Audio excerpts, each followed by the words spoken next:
psychic with the gift of sight, TV producer and host, author of Transforming Darkness into Light. She has been in practice for 18 years and has given 17,000 personal readings to clients in session. That just leaves her 8,000 behind Edgar Casey. Let's see, where was I? She's known for her clarity and the percentage of accuracy in her psychic abilities, and being able to use see spirits in an aura.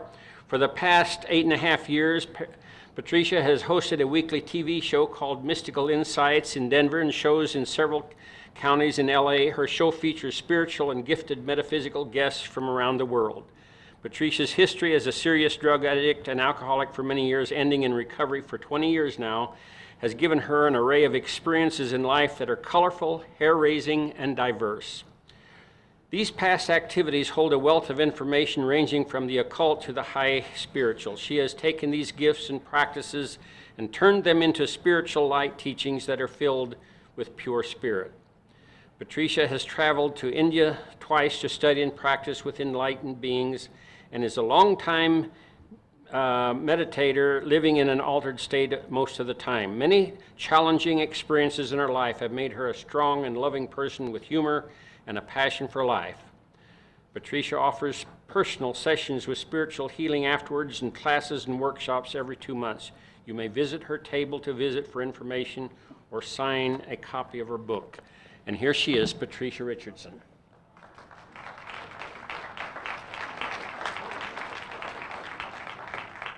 How this works. Is that on? Is it on? Is it on? Whoop.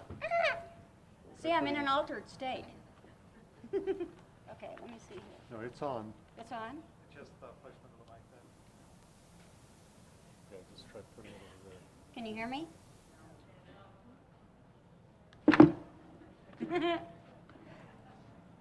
Try now. Can you hear me? Yeah. Now we're cooking. All right. I'll hold this while you get hooked up. Well, I need this.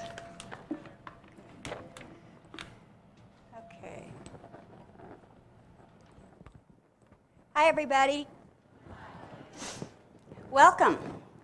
I'm going to talk about, first of all, I'm going to talk about the TV show because we've got the TV show the first and third Friday of every month. And my friends Sandy and Frank will be handing out flyers to you guys so that you can, one I've got on kind of the work that I do, and the other one is on a Kundalini workshop that's coming up. But the flyer that talks about gifted psychic blah, blah, blah, also talks about the TV show. The blue one is going to, where are Frank and Sandy? Oh, there they come. It's going to tell you about the TV show, where it's located, where you can come and be in the audience. The first and third Friday of every month is when we have the TV show. It's at 2900 Welton, and it's at 7 p.m., and we shoot 2 shows a night. In fact, Michael Russ has been on the show a couple of times. In fact, Larry Contier, who was talking about angels earlier, was a guest. He's been a guest a couple times. And Michael's going to be on the show September the 6th. So you guys might want to come and be in the audience, because we have a huge studio and we can actually fit about 100 people in the studio. So what a show looks like is the first half hour is the presenter, and then the second half is where I give psychic readings to the audience, and if the guest gives psychic readings, then we have psychic readings all over the place. So it's a lot of fun. It's a community. There are always people there every single time, and I really encourage you to come and join us. I'm also giving a Kundalini workshop, and that will be on September the 27th. And what the word Kundalini means is it's the inner force that facilitates fast spiritual growth by removing old patterns and habits, creating space for newer and higher God consciousness, abundance, love, and joy in your life. And in these workshops, what we do is a lot of experiential techniques that raise our own personal power within our body. each of us has located within the base of our spine in the etheric body in our aura, what is termed as a serpent, coiled up 3.5 times. And as we awaken spiritually, as we become more enlightened or more aware, what happens is this spiritual energy that's already in our aura rises up through the spine, on up through all the chakras and out the top of our head, creating light within and through us. And the more light that we have, the more consciousness, the more aware we become.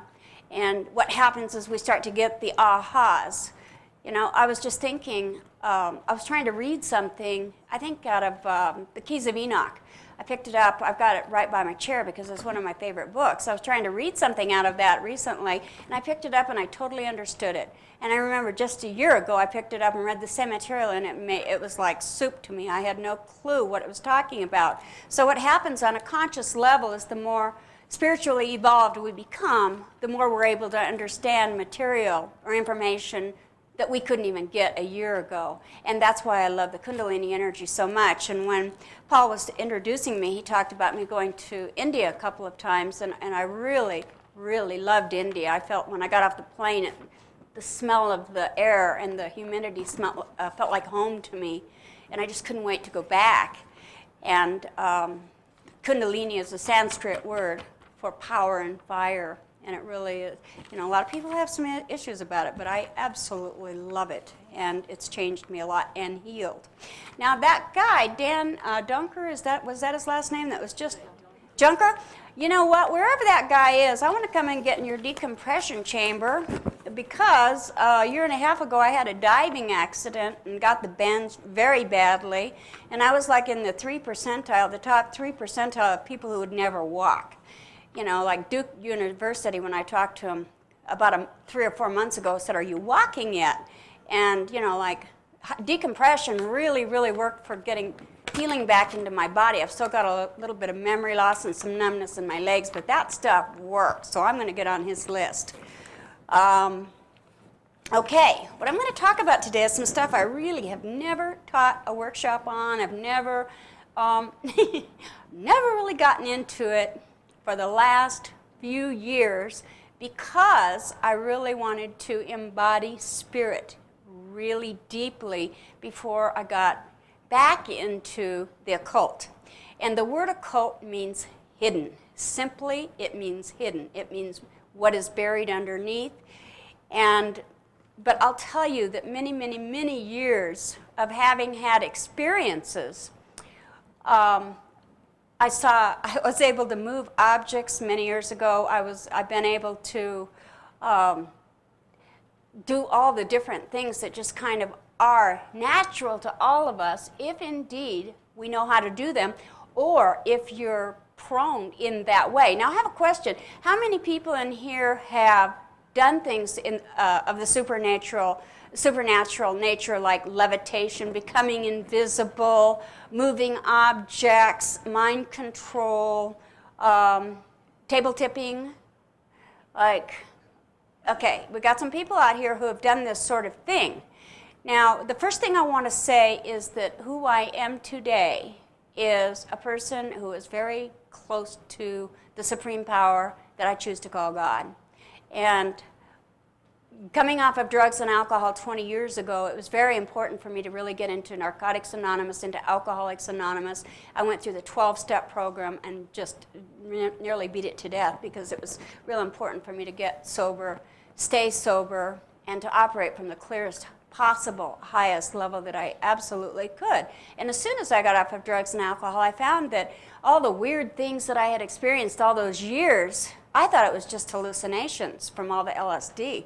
And what I found was that it was still going on, and it never, ever stopped. I mean, as soon as I got off a quart of vodka a day, I was still seeing all this stuff. And except that it changed. It became very light. So the one thing that I really want to say, first of all, is that my focus is to be as close to God as I possibly can. And what that God looks to me like is love, pureness, and values, true thoughts. How can I be good to the next person? And how can I keep myself in line so that I can treat other people like I'd like to be treated? So, like I just want to kind of put that out there before I start into this supernatural stuff. And like I say, this is the first time I've ever taught it. But, I was thinking, I've been teaching workshops on how to see auras and how to give readings, because I've been giving readings for so many years, and I see everybody's auras always, all the time. And people come up and say, God, can you ever shut it off? And it's like, yeah, if I want to. And the thing about it is that, and I'll go ahead and answer this question right now, is yes, I see everybody's energy all the time. And 3 or 4 years ago, it went into not just your normal colors anymore of the regular rainbow spectrum, but now everybody's luminous. My vision shifted into like a luminosity, so the colors are just incredibly gorgeous. They're like silvers and golds and turquoises and pinks, and everybody out here looks just as luminous and glorious as can be, like glitter. You just sparkle, all of you.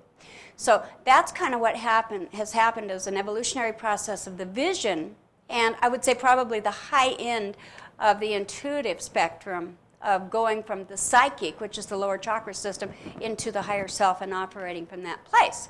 So having taught this for years and having been, doing it, now I thought, like I'm really kind of burned out on doing the same thing over and over and over. I've been doing this TV show almost 9 years, and like I've been teaching the same workshops over and over and over again.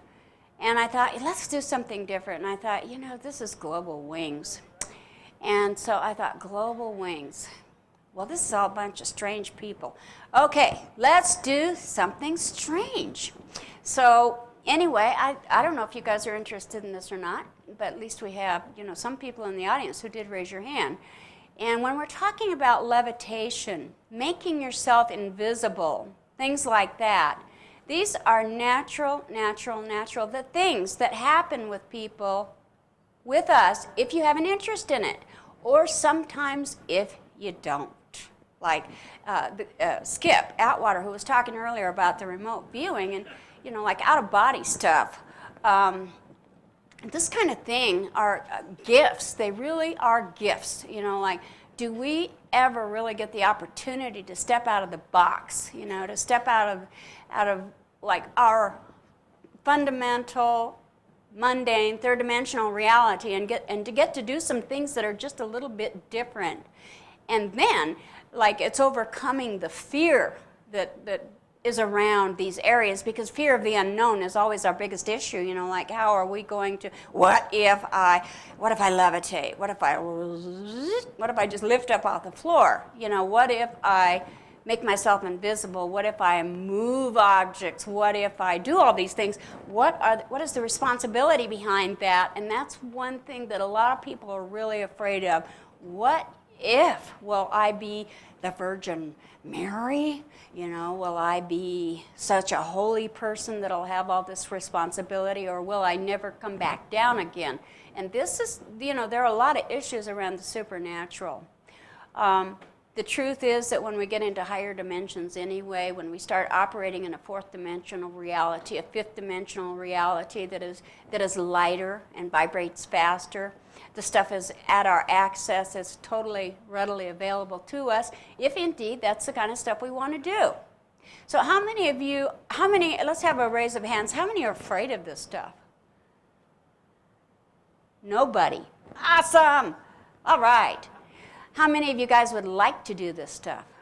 Whoa, like a lot. Okay, so I'm just going to talk about, I'm going to take one at a time, and the things that I put down here was levitation, making yourself invisible, moving objects, and then table tipping. Now, we'll start out with levitation first. Levitation is kind of viewed in different ways. And, if you look at the saints, the saints that are throughout time, there were different saints there's history of them floating to the ceiling, or, there are pictures of these, these beings just kind of hanging out there. And, there are a lot of, you hear about the yogis, like in the TM organization, the hoppers. Anybody ever heard of the hoppers? These people who just hop, hop, hop, hop. I've seen it, and I've done it. What I experienced, I went to an intensive in upstate New York. There were about 2,000 people in the room, and we were all meditating. And pretty soon I heard this pump, pump, pump. And I looked over, and here's this guy. He's in a lotus position. And there was an Indian saint sitting at the front of the room. She was just sitting there meditating with us. And I heard this sound. And here's this guy in his lotus position, and he was bouncing. He bounced all the way. He hopped all the way down to her chair. And he bowed, and then he turned right around, and he bounced all the way back to where he was sitting. And I thought, that's weird. You know, that guy just hopped all the way down there and turned around and hopped back. And but I thought, boy, is that fascinating, and would I ever love to do that? And I went back to South Fallsburg, I don't know, 3 or 4 years ago, and I was sitting there, and I was meditating, and pretty soon, I didn't even know it was happening until I crashed back down into the chair.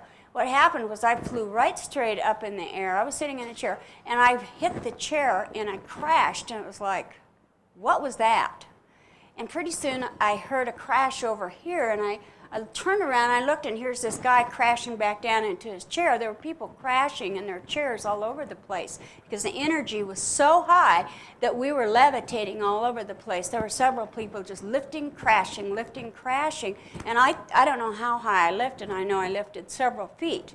Now that's the last time that it happened, and I was just blissed out. I was giggling. I went into this giggling thing where I was just, I don't know what I thought was so funny, but I just couldn't stop laughing. It threw me into bliss. And I've had other experiences. 1984, I had what was called a Kundalini rising. And what happened was this energy, well, I got hung up.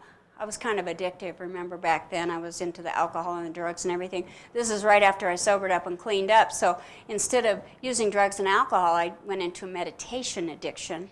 So I ended up sitting in my bedroom for 12, 14 hours a day, meditating, chanting, and oming, and doing these Kundalini exercises. And before I knew it, at work, I'd go to work, and I started levitating spontaneously. I found myself just lifting up off the floor. My body would just lift, and I'd crash back down and grab the wall. And pretty soon somebody noticed it. They said, your body just went up. And I said, I thought it did. You know, like, did it look like that to you too? Because it sure felt like it to me. I was lifting up off the floor 2 or 3 inches, and then I would just come back down. Now those weren't crashes. Those were gentle. It was like pretty soon my body would just start to lift, and then it would just come back down. It was kind of like in slow motion, except when I'd come down, I was wobbly, and I'd have to grab a hold of something. So those happened from the energy at the base of the spine just kind of lifting, and it would literally lift my body up. I went through that for, I'd say, about a month, and then it stopped. And then I went through a period where I deliberately worked at levitation. And, you know, I just read a book not too long ago that was talking about levitation. And the guy who wrote that book, he said, you know, levitation comes from 2 things. And that is spontaneously, like the saints who just lift because they become so light, or for people who want to really deeply, and they work at it. Well, I worked at it. I wanted to levitate a few years ago. I kind of lost interest after I did it a few times, but I really wanted to. So I thought, you know, I'm seeing all these people at the intensive just lift up, hop down to this chair, and then hop back, and I could just see them kind of lifting all over the place. And I thought, I really want to do this. So I worked at it, and I thought the best way to do that is to become so light in weight that your body would just automatically become weightless and you would lift. So I started practicing that, and it took me months and months. And finally, at first, I got to a place where I was able to absolutely, totally, and 100% empty out all the matter from my body. Only I could get it up to my waist at first, but it took day after day. It may have taken a couple of years. Day after day of meditation. I used to meditate so much. And finally I got up to my body, up to my waist, to where my waist, from my waist down, was totally and 100% weightless. The first thing I had to do was find all areas of stress, and I had broken my sacrum. So there was a lot of pain in there.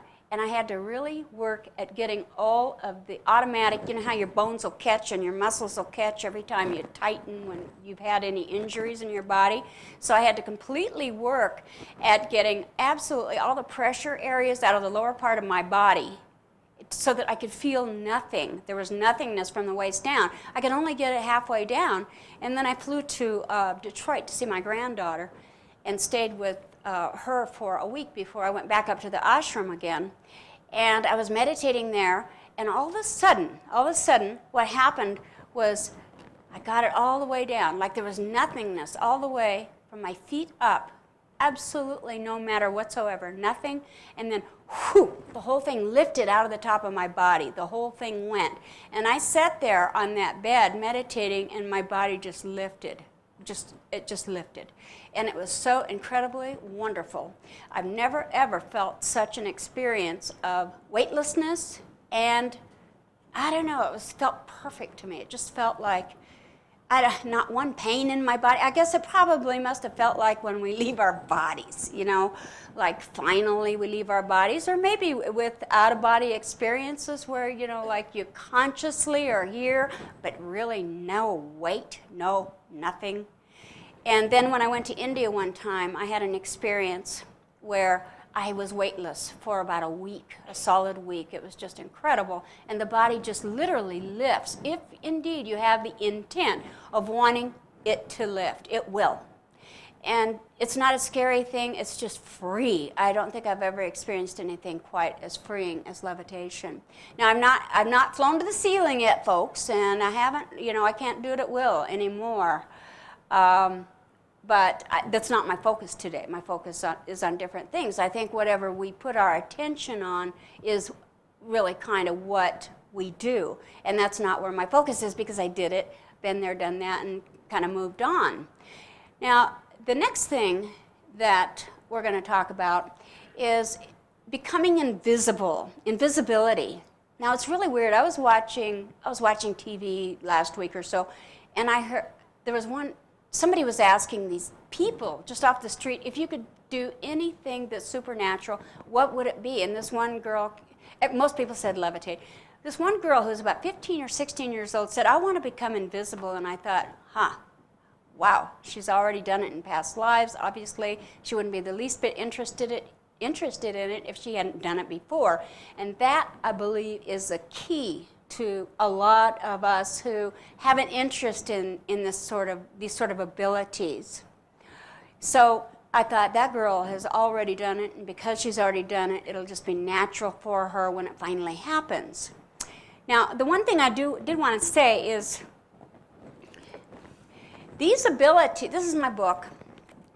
Do you know that in our chakras, base chakra, second chakra, third chakra, fourth chakra, fifth, sixth, seventh, security issues, relationship issues, control issues, fear, love, communication, sight, God connection. In here, I wrote the book. I wrote what the chakras are. This book's full of how to do psychic readings, how to do past life regressions, how to do Kundalini, how to get rid of entities. Ascension is the last chapter. I believe there are 10 levels of ascension. I wrote in here in the when I was putting this workshop together, I thought, oh my God, I wrote about this in my book. Every single chakra has a supernatural gift to it. Like one could be smell, one can be like, you know, people who smell like an animal. I don't mean that they smell like an animal. I mean, you know, people who smell like an animal. Like they can, still sounded the same, didn't it? Well, some people have real acute smelling abilities. You know, like I can smell disease, and I can tell when somebody has cancer, I can tell when somebody has AIDS. I smell it because I have the psychic sense for that. That's one of the gifts. That actually is in one of the chakras. Levitation, invisibility, what other ones? Levitation and invisibility are of the base chakra. That's one of the magical gifts of this first chakra. We all have these abilities within us. Every single person within our chakra system has these abilities. So, no, that you already know how to do this stuff. It's already in your chakra system. The know-how is in there, okay? Do I know how to be on TV or what? I'm telling you, 9 years of television has really put me in front of the camera. It comes secondhand. So anyway, invisibility is an interesting one. It is, because how many of you guys wonder, doesn't anyone ever see me? Like, do you ever feel like nobody knows I'm here? I've been sitting here all day and nobody has ever said hello. I bet nobody even knows I'm here. You want to know why? Probably because you've made yourself invisible. And the way that we do that is, first of all, there are actually two ways of doing that.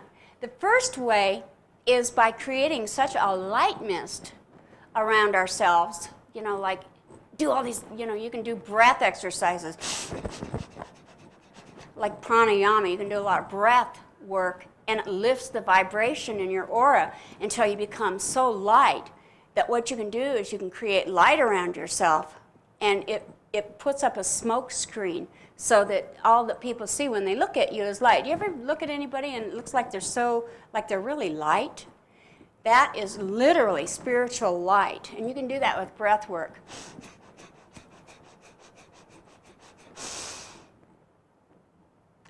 You just create light around yourself. So that's one way, is by becoming light enough that you just create like a light shield around yourself. The other way of becoming invisible is by disappearing. Like, you can just absolutely disappear. You just go away. Now, a lot of people do that by leaving their bodies. They're spaced out, and they just kind of zip, head out the top of their head, and then they're gone. And all that's left there is this empty house, this empty body. The other way is by creating darkness around yourself. And in my workshops, that's usually the way that I teach people how to do it, is just to bring down this dark shield. You can just bring it down, and all of a sudden you disappear, like you go away and there's nobody there. And you do all this with your aura. Every single bit of it is done with your aura. So, like, are there people here who have made yourself invisible? The guy going out the door. See, he's about to become invisible right now. He's leaving. Okay, so did you create light around you? Okay, it was the light. Yeah, I was just practicing filling up with energy. Yeah. And I've been doing that over and over again for days. Right. It's kind of like a side effect. Right. I open my eyes and I look and I can see right through my skin. Yeah. Down to the floor and all the objects behind me. Right. Oh, that's invisibility. You became absolutely invisible. Okay, so what he's talking about is becoming invisible. Now, that's something different. What I'm talking about is creating a shield around yourself so that no one can see you. Invisibility, on the other hand, is something that literally and truly I have done, like, on numerous occasions, and that kind of goes back to a history when I was doing a lot of LSD. And, like, I'm not going to stand here and tell you that LSD is the way to go, because believe me, it has counterindicative problems with the physical body and a lot of other things. But I will tell you that I saw things that I will never, ever, I don't know about that. I got to take that back. I think that through spirituality, we do see the same things that the drugs were created for. And I know that Timothy Leary, I went to see Ram Dass just recently, who I think is awesome, and he was really, and still is, I believe, into LSD. I think a lot of these really spiritual, I think he was so spaced out, wasn't he? He was laughing and giggling. The guy's still doing LSD. I mean, he was just so wonderfully out of it. But I know that a lot of these people still do, because it takes them to levels that are really difficult for us to get to in a physical body. And by practicing meditation, you absolutely can get to blissful states. You can get to altered states that, like the remote viewing, you can do all this stuff easily, and it becomes so natural. And what Paul was saying in my bio, it says that I'm a natural meditator. That's one of the things that I have done from the very beginning, is meditate, and I love to meditate for hours. And when you come back, there's nothing there. There's no physical body. There's no mind. The mind is absolutely 100% still. And that's one of the tricks in doing these techniques, is getting your mind clear so that the mind chatter stops talking. It's like the sound of the monkeys talking. So becoming invisible is by putting you can put a shield up in front of yourself. You can absolutely make yourself with no matter. The density in your body can go away. You can become light, or you can pull the shades down around yourself. Then we have moving objects. Okay, anybody moved objects? Yes. You know what? This group is incredible. So, moving objects. I brought pencils for the workshop tonight because pencils have lead, and lead is a natural mineral. Lead is the easiest thing to move, like natural minerals are. And in the workshop that we're doing tonight, we're going to do table tipping, and we're going to do moving objects, and we're going to practice invisibility. We're going to be practicing the stuff I'm talking about today. So moving objects really comes from, I think it actually is multifaceted. I think it comes from a lot of different perspectives. The way that I practiced moving an object was, I was on Uri Geller's radio show, what was it, a year ago? But I saw him years ago. I was really fascinated by this man because he stood up, I was in a TV audience. This man stood up and he was bending spoons, he was stopping watches, starting watches. I mean, he'd have somebody bring up their watch that wasn't working, and he would use mind control, and boom, that watch would start to work. And then he had these forks, he has these spoons. You could just hand him something that was impossible to bend, and he would take it like this, and he showed us how to do it. So now I can bend spoons. In fact, every spoon in my house is twisted and bent. Like, you go into the drawer and they're just like they're all like this. But it's very, very easy to do. And people think, like how, it's complicated. I'm going to tell you that it is so absolutely easy that it's just like a parlor trick. So all you do with the spoon is you take the darn thing, and you always go for a spoon that you really can't bend. You get something that, how did I get off on this? Anyway, we're going to talk about it. You take a spoon that you really can't bend in your conscious state or in your normal state, and you take your thumb and you rub it. You rub it back and forth. Like you got the spoon, you just rub it back and forth, and what you're doing is you're heating up the molecules. You just rub back and forth, back and forth, back and forth, and you're heating up the molecules, and pretty soon you can get those molecules so hot that all you do is you give it a command and it bends. The molecules slide for you, and it happens in a split second, and it's like a thing in the mind. So like you're rubbing the spoon back and forth, you're just holding it and rubbing back and forth on it, rubbing the metal, and then you say bend. The sucker just goes. It just goes just like that. And then you go to bend it back, and you can't bend it back. So I thought, if I could do that with a spoon, I'll bet you I could do it with a pencil. So I put it on the coffee table, I don't know, a couple years ago, and I thought, I want to try this. So I put this pencil right there on the coffee table, and I was just sitting there, and I thought, how am I going to do this? How am I going to do this? And I thought, I don't know. So I thought I'd just play with it. So I thought, well, I've got the rest of the afternoon. Let me just give myself the rest of the day. I'll give myself a half a day to play with it. And that'll satisfy me for this life. So here's the table, or the table, and it was a glass coffee table. So I put this pencil right straight in the middle, and I thought, well, let me try it some different ways. So I thought, well, I'll just see if I can send my aura and push it. So here I am just pushing my aura way out and trying to get this pencil to move, and it wouldn't budge. And then I thought, well, I'm going to send a beam from my third eye. I'm going to just create this beam and send it into that thing, and it didn't do much. It seemed to me like it was starting to wobble, but it didn't seem to be doing much. So then I thought, I remember in Egypt how they had those asp things, that came out of the third eye. So I thought, I'll create one of those. So I created this snake, this asp, and I sent it out of my third eye, and I sent it, and it had its head right up against that pencil. And I thought, now I'm going to send a command into it. So here's this snake coming out of my third eye, leaning up against the pencil. I could see it very clearly, and I said, move! And that sucker rolled. It rolled over 2 or 3 times, and I said, yes, that was it.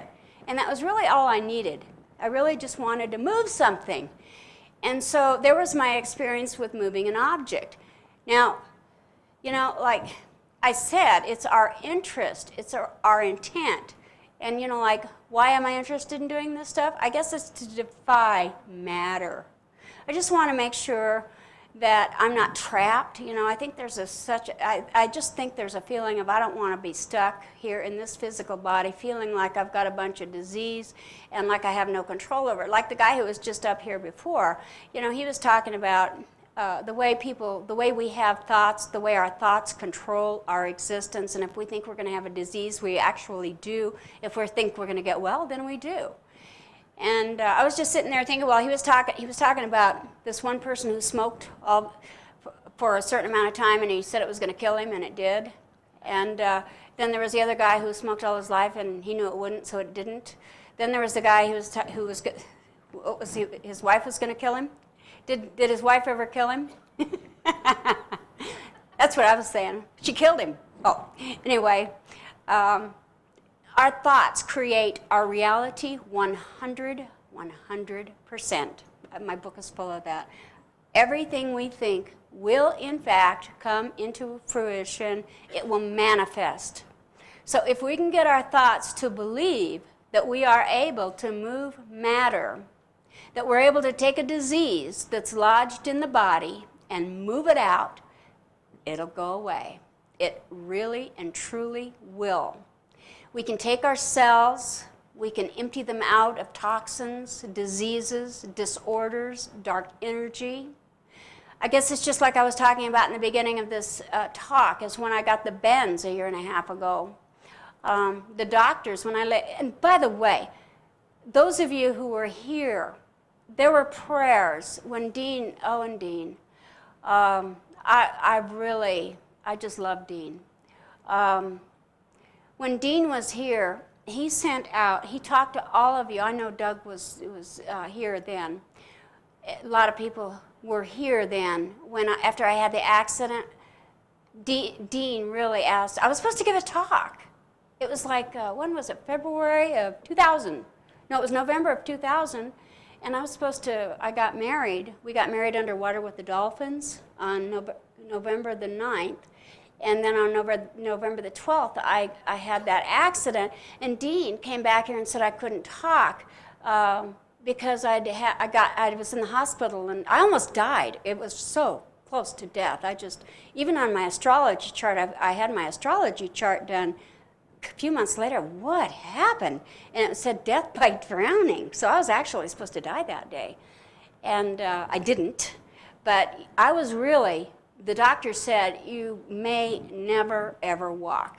And I just thought, screw you, I really will walk, and besides that, I'll jump fences again, and I'll dance. So, you know, like that, to me, I think our thoughts are so important, first of all, with our own reality, with our state of mind, and with our health, but also with our joy. And that's one thing I want to talk about just a minute before I get back to the supernatural. You know, we really can choose whether we're going to be happy or not. Absolutely, 100%. We can decide if we're going to wake up today and today's going to be a happy day or a crappy day. It's our choice. And I look at people and they say, I'm so depressed, I'm so upset. And I just say, well, it's a choice, you know, it really is a choice. And God, we've got so many new awesome things back there. I haven't really had a chance to get back to all the tables yet. I can't wait to. But there are so many new scientific, high vibrational things today that we can use as aids to lift ourselves up and out of a depressed state or out of a negative state. And it's a choice, you know, like, do we want to stay down and low and depressed, or do we want to have fun and get up, get well, get happy, have love? That's really our choice. So I am really one of these people that just is such a believer. And let me crack a crazy joke, because I have just, you know, the more sober I get, the longer I'm healthy, the crazier I get. You know, they called me Crazy Patty when I first started into AA. They said, you're crazy. And I said, yeah, I really am. But now I'm kind of a different kind of crazy, because I've just said, like everybody, I'm not worried about what other people think. I really don't care what other people think of me. It doesn't matter to me anymore. I think my mission is to be happy, to help people be happy, and just to be free. And so I've just gotten to where I say whatever comes out of my mouth. When I think something, I usually just say it, and people just look at me like, are you crazy? And I just say, yeah, maybe, but, like I really am free. But I will tell you that the crazier I get, the lighter I get, and the freer I get. And it really is a choice that we have so that we can actually levitate if we want, we can become invisible if we want. I'll tell you one thing that happened one time that really kind of showed me when I was invisible. And I was in India, and I was in an ashram, and there were 150 women in this dorm, and I was thinking, I really don't want to scrub these floors. They were going around getting people to do the work, and I thought, I don't want to do this. I was standing there with all these women in this group, and I thought, I don't want to scrub toilets. I really don't want to scrub toilets. And so everyone got a job. The dorm captain gave everyone a job except for me, and I was standing right beside her, and I thought, what happened? And like everybody got a job but me, and pretty soon everybody walked away, and I thought, what's my job? And I thought, I didn't want one anyway. So I walked away, and then I thought, what happened? And then I had more and more experiences where I was standing right in front of somebody, and they didn't see me, or they didn't even talk to me. And it happened more and more until I realized that I had the gift of invisibility. Now everybody does. So these are things that we're going to practice tonight in the workshop if you guys come. Now the last thing that we're going to do is table tipping. How many of you know about table tipping? Cool. It's kind of fun, isn't it? It is just fun. And what table tipping is we're going to set up card tables. And several people sit around a card table, and you touch your little fingers and your thumbs, and everybody's got their fingers lightly on the table. And what happens is pretty soon the energy from the muscles, get this, there's nothing really supernatural about it. Hate to break the news to you. I mean, it can get that way. But for those who are coming to the workshop, I got to tell you, there are so many workshops tonight. I am so sorry I'm giving one because I've already got a couple people that I'd rather go see than myself. But, geez, I shouldn't say that, should I? Anyway, who will be there will be there. But what we're going to do is we're going to put our hands on the table, and what happens is the muscles, the energy from the muscles will start to vibrate very strongly, and the table will start to move around. And pretty soon the table will really start to tip, and we'll have several of them set up, so there'll be a lot of people, hopefully, they're just, like the table's rocking and rolling. Now, what can happen is that the table, if the spirits come, now that's a different story. Sometimes the spirits will come, and they'll decide that they want to play. So if the table just kind of rocks and tips, that's usually just the muscular energy and the muscles that's kind of created this energy structure with all the people touching and all the focus of the attention going into the table. But if the table starts to tilt or lift or move, that means that the spirits have come and they want to play. So when that happens, that gets kind of exciting because then you can just say, lift it higher, move it over there, and pretty soon the table can really start to jump around on you. And I've had that happen. It's been fun, and the one thing that you can't do is get scared and stop, because if you stop, then of course the energy stops. So you have to just kind of, bite the bullet and keep your energy in there. But the spirits can actually show up, and they really do love to play. So it can get real fun. Now this is all supernatural stuff. How are we doing on time? We're about done? Oh my God, you know what? Are you the timekeeper? Well, you know what? I'm just about done. So, yeah, I'm just about finished. I have how many? 75? No, I thought she told me an hour. Half hour? Okay, well, you know what? We're not gonna go that long unless somebody wants to ask a lot of questions. Sure, we can do that. Wow, I can't do that on TV. So I think we'll probably, since I finished all this material early, let's see. Do you guys have any questions? I got one. All right, go. Can you go to the mic? Okay. No, you don't, do you? I knew somebody was going to ask me to do that. Okay, watch this. Oops, it didn't work. Did you catch the first part of my talk? Okay, what I was talking about earlier is when I was first experiencing a lot of Kundalini activity, I was lifting, and a few years ago when I was doing very deep meditations and focusing on getting my body very, very light, matterless, weightless, I was levitating. When my focus was into that and on that, I was lifting and levitating a lot. And for the last 3 or 4 years, my interest hasn't really been there. So I haven't really lifted lately. Well, I've never really, that's not been my focus. You know, like my focus has shifted. Like it went from levitation to becoming invisible to, and by the way, invisibility has been something that has never really left me. That's been one thing that has always, always stayed. When does that happen? That happens tonight in my workshop. That happens tonight in the workshop. And I will tell you that just about every single workshop, in fact, I would be willing to say that every single workshop that I have done on invisibility, I have actually disappeared. You can't see, but we do it in meditation. It's in a dark room.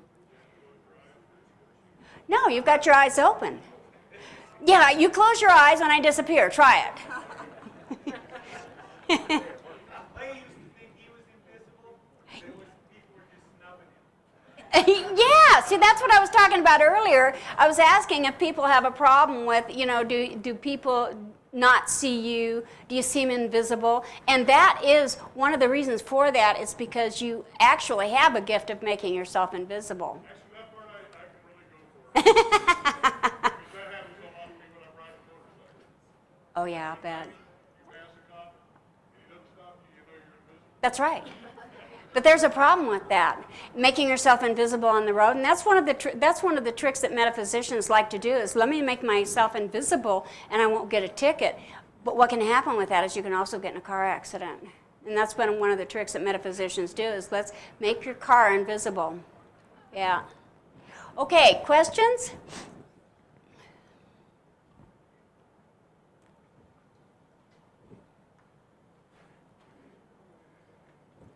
Wow. Okay. I think we're finished. Oh, wait, we have a question. Harold.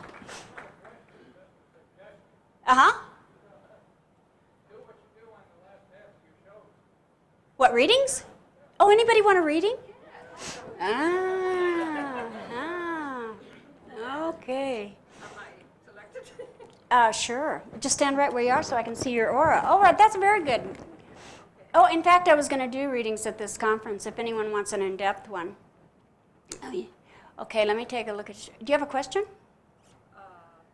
No, I'll let you. Okay, I'll tell you what I'm picking up from your aura is you've got a lot of concentrated energy that really goes right straight up. I can tell that you really, it's like you talk to God all the time or you talk to your guides all the time. There's a continual conversation going on because I can see that link up. It's very strong, nice, strong, and the color is crimson. So it's real powerful. There's a steady stream of information coming into you as you're constantly asking the questions. So I don't know who you are, Nora. But I can tell you that whoever you're talking to has a continual dialogue going on with you. And let me see if I can see who it is. And there's a face, very strong, powerful male face, continually giving you answers. What he's saying to me is that you don't listen some of the time, though, that he gives you the answer and you question it. Like you'll say, really? And then you'll ask again. And then you'll go try the other thing. He's telling me that you go try the other thing, and then you'll come back and you do it his way, and you say, I should have done it the way I had it the first time. So now I'm going to tell you the name. Do you want to know the name? His name is Elijah. Do you know him? No. That's the name. And I would say he's probably a master, and I'm getting that he's from the Bible. So he is? Okay. All right. Concentration of energy around your colon, upper colon. There's some packing. I see concentrated, old. old stuff you need to get out up above here. That's what you got going on in your body. And the spine, the middle of the spine, there's some stuff going on back there. They're telling me that that's past life stuff. Past life. Past life. About being not being accepted are the issues I'm hearing on that. By family. I'll be darned. Family members. Okay. All right? Okay, who's next? Okay, come on.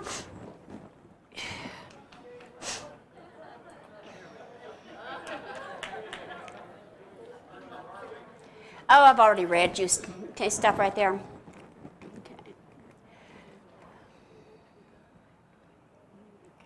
So I already looked at your aura, and I already saw who you were when you were back there. And I'll tell you who that is you are just about probably the most loving person I've ever seen. You're just as sweet and tender as can be. And probably because of that sweetness and tenderness, you put on a facade that it says that you're rough and tough, but I can see really deep inside of you that you're not. In fact, you're just about, God, this guy's so sweet. He's a teddy bear. Man. You're also... Depends on who you talk to. You're also very connected. I can see that you're connected. Not in the same way that Nora was. You've got a different connection. See, her energy went straight up. Yours is like out here. I gotta say that you, like different species probably, and I don't know you. What's your name? Clay Douglas. Okay, Clay. I'm seeing different being type species all over the place, just kind of hooking into you. There's also a swirling in you that is like not of this earth, and I'm not quite sure. I can feel it in my stomach. I just used to where I had Jewish blood. Yeah, Now I've got to worry about aliens. that's right. Have you created something yet? Created something? Yeah, like a machine or something that vibrates? I don't know. Something that hasn't been The created. Harley vibrates a little bit. No, this is different. This is different. There's something that I think you'll probably create. There's something kind of like the different machines and something that I believe that I'm here in the next 2, 3, 4 years, probably 4 years. There's something that you'll probably co-create with another man that will come together, that will vibrate, that will help. The chances of me making something mechanical are slim to none. Well, you may be the end of it that helps it get out there, or that tests it, or is the critic. So. The critic part could. Yeah. Got a lot of what? I'm trying to pick up what sign you are. You look. I first I got Cancer, then I got you Cancer. Cancer. Yeah. Okay, big buddy. You got Cancer guys are all alike. You're so tender, and you just are so afraid of sharing that. Okay. Okay. Yeah. All right.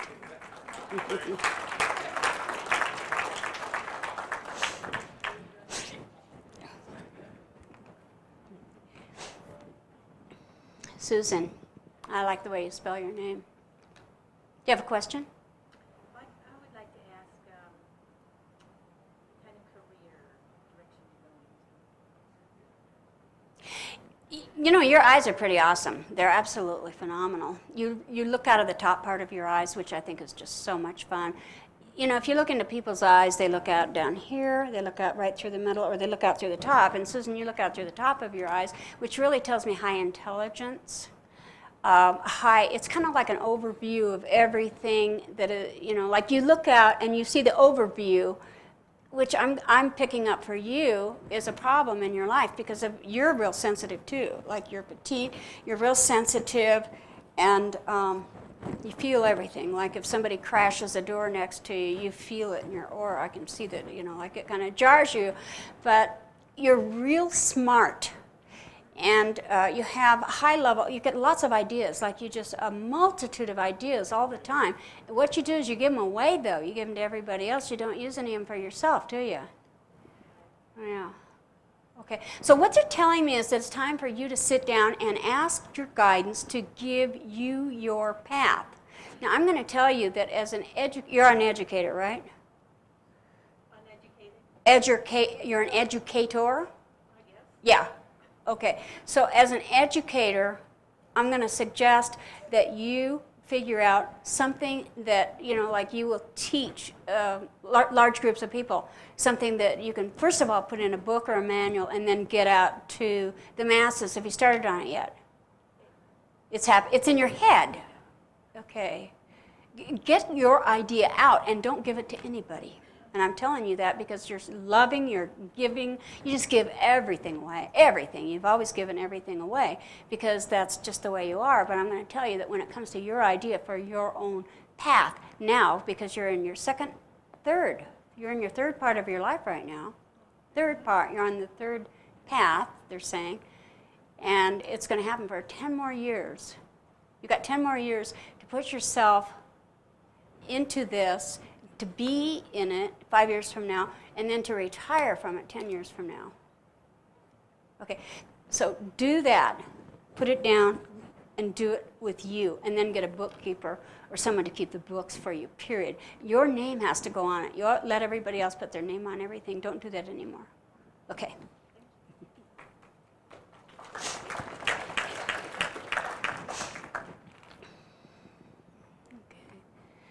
Do you meditate? Yeah, boy, you're one of those natural meditators. It just shows up very strongly in your aura. In fact, you live in a meditative state. It's like this beautiful indigo essence that just floats around you, and you've got all these beings around you. You got like all these beings, angels. You're surrounded by angels all over the place. And like ET type, you got all kinds of them around you too. They're just kind of everywhere. You question absolutely, what's your name, Darlin? Darlin. You question everything that comes your way. Absolutely everything. Everything that comes to you, you question it. And I'm going to tell you that the message I'm getting for you is within 3 years, you are going to find your own truth. They're telling me that it is deep within you. Start meditating again because it's here for you now. Your identity, your own mystical self, your own truth is present. She's here. She's like a goddess, like a mystic. She's waiting to express herself through you. And you will know beyond a shadow of a doubt what she says. Everything she says, you'll know that it's the truth. Do you have a bookstore? Okay, well, it showed itself to me, so it might be coming. I just saw a bookstore with like a sun and a moon hanging in the window. It's a stained glass picture. Stained glass of a sun and a moon. It's mystical. Little bookstore. It's like I can even see where you crawl up to get books, like a ladder. It's kind of a cool little store. So I see that for you. Love, you're married? Yes. Sealed, right? Yes. Yeah, forever. You guys are really been there, done that so many lifetimes. You feel each other when you're in the house. You know when the other's gone. You're so tuned in. Open up. Start meditating again and let your mystic come in because she's going to show you who you are and you're going to trust who you are. You're real deep, very deep. What are you, Scorpio? What are you? Cancer. Scorpio, Cancer. It's got a lot of the same energy. It's a real mystic, deep water. But you're really, really wonderful. Mm-hmm. Time's up. Wow. I'll catch you back there. All right. Well, thanks, Harold, for the suggestion. God knows we can eat up time. All right, you guys. I hope you come to the workshop tonight.